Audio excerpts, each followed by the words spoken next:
Sa kabila ng kanyang pagtanggi, sinampahan pa rin ang reklamo si alias Kama na itinuturong nasa likod ng pagsabog sa Jolo Cathedral sa Sulu. At live mula sa Jolo, Sulu, may unang balita si Marisol Abduraman. Marisol!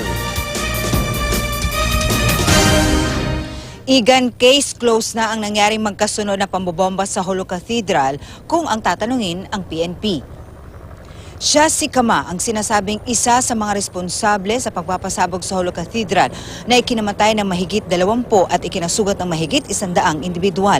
Kahapon, isinampa na ang patong-patong na kaso gaya ng multiple murder, frustrated murder at iba pa laban sa kanya at iba pang kasama niyang naaresto. Sa joint press conference kahapon ng SITG Mount Carmel at ang Joint Task Force Sulu, nilinaw ng AFP, partikular na nga rito si General Feliciterio, na sumuko si Kama sa 501st Brigade ng AFP sa Jolo para linisin ang kanyang pangalan sa pagkakasangkot sa kanya sa bombing.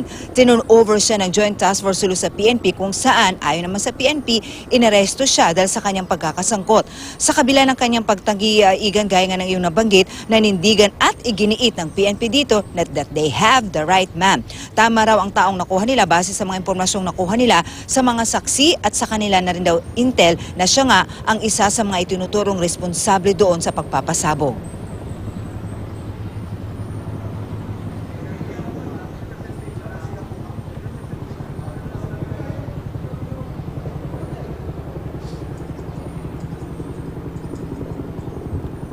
Igan, out of 20 suspect na patuloy pa rin tinutugis ngayon, 5 nga ang naaresto kabilang ng ariyan si Kama na sampahan na rin nila ng kasong yan. Bukod sa 5 ay 6 pa na John Does ang kanilang sinampahan at siyam, Igan, at meron pa silang mga tinutugis na ilan nga sa mga responsable doon sa pambobomba. Igan.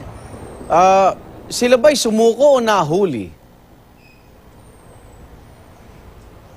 Ang sinasabi sa atin, Igan, ng Joint Task Force Sulu, specifically itong si Kama, ay nagpunta raw ito sa 501st Brigade para linisin ang kanyang pangalan. Kung matatandaan mo, Igan, ang una na ipalabas sa CCTV na 4 na kinonsider noon ng PNP na persons of interest, ay kusa silang nagpakita sa PNP para linisin ang kanilang pangalan. And indeed, na-clear sila, Igan, dahil napatunayan na wala naman talaga silang kinalaman. So, ang basa, or sa tingin ng mga otoridad dito, Igan, ay ito rin ang ginawa ni Kama na medyo strategy para linisin din ang kanyang pangalan na kunyari wala akong kinalaman, napagkamalan lang ako, kapangalan ko lang po yun. Pero nagkamali siya dahil talagang siya ang itinuro ng ilan pang nahuli at base rin sa kanilang intel at sa kanilang mga saksi, siya mismo si Kama ang hinuhuli at hindi niya kapangalan lang or hindi raw siya napagkamalan lang. So sumuko siya. So nung sumuko siya ngayon sa 501st Brigade, tinurn over siya ngayon sa PNP at pagkabigay, he was already considered arrested dahil yun nga, siya talaga daw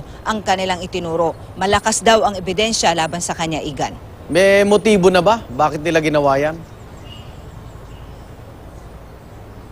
Napakalinaw ng motibo, Igan. Sabi nitong PNP, wala naman daw silang ibang sandya kundi talaga makasik lamang ng terorismo dito. At yun na nga, nasabi na rin ni PNP Chief kahapon, Igan, na gusto lamang nilang ipakita na kaya nila.